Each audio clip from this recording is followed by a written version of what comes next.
চলছেই চলবেই।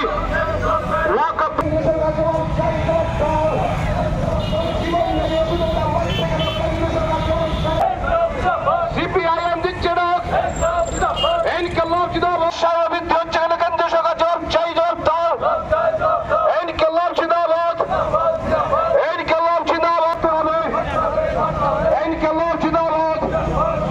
সিপিআইএম দিচ্ছে না, সিপিআইএম দিচ্ছে না, অবিলম্বে একেবারে প্রত্যাহার করতে হবে। কেন্দ্রীয় সরকার জবাব চাই, জবাব দাও। জীবন দেয় ওষুধ।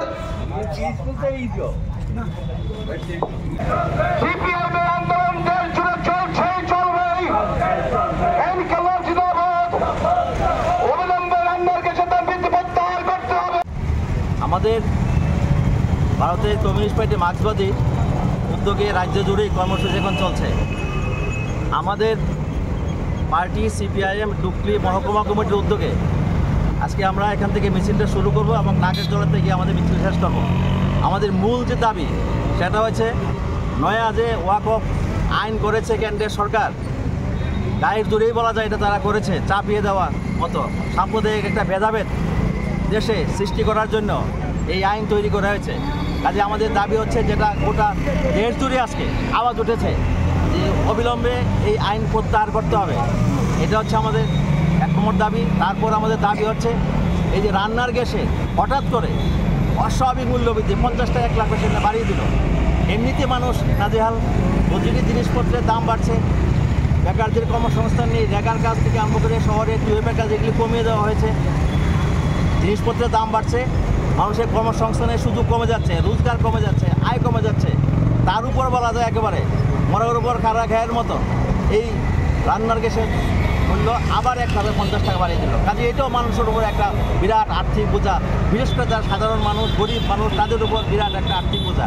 এমনকি এই যে উজ্জ্বলা প্রকল্প, এটার মধ্য দিয়ে যারা একেবারে প্রান্তিক অংশের মানুষ, গরিব অংশের মানুষ, যারা 500 টাকা দিয়ে সেটা পেত, তাদের ক্ষেত্রে আরও সেখানে 50 টাকা, অর্থাৎ তারা 550 টাকা দিয়ে এটা কিনতে হবে। এইভাবে একটা বিরাট বোঝা তারা চাপিয়ে দিল। এর মধ্যে আমরা পত্রপত্রিকাতে উঠেছে, আমরা সবাই জানি যে ওষুধপত্র, জীবনদায়ী ওষুধ, তারও দাম এই কয়েকদিন আগে অস্বাভাবিক সেখানে বাড়িয়ে দেওয়া হয়েছে। প্রতিটি নিত্যপ্রয়োজনীয় জিনিস, খাদ্যপণ্য, ভোগ্যপণ্য, জিনিসপত্রের দাম বাড়ছে, অস্বাভাবিক মূল্য বৃদ্ধি করছে দেশের মধ্যে। কাজে আজকে এই যে কেন্দ্রের মোদী সরকার, এই মোদী সরকারের জমানে আমরা দেখতে পাচ্ছি প্রতিদিন নতুন নতুন আঘাত তারা মানুষের উপর নামিয়ে আনছে এবং মানুষের মধ্যে ভেদাভেদ তৈরি করেছে। এই নয়া ওয়াকফ আইন, এটার মধ্য দিয়ে বিশেষ করে যারা মুসলিম অংশের মানুষ, জনগণ, তাদের যে সাংবিধানিক যে মৌলিক যে ধর্মীয় অধিকার, সেটার উপরে তারা আঘাত আনার চেষ্টা করেছে এবং ইতিমধ্যে গোটা দেশ জুড়ে আরও তৈরি হয়েছে। কাজেই এটা প্রত্যেকটা ধর্মের তার কিছু অধিকার থাকবে।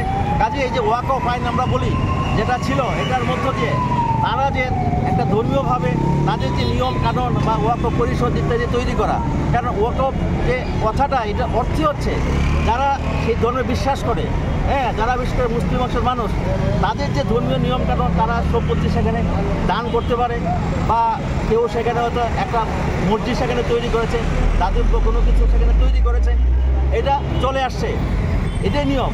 কিন্তু সেটাকে ভেঙে দেওয়া হচ্ছে। এটা আমাদের দেশের সংবিধানের যে কাঠামো, তার উপরে একটা কঠোরাঘাতের সামনে।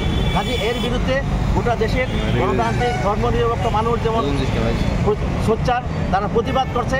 আমরাও এই অবিলম্বে এই নয়া ওয়াকফ আইন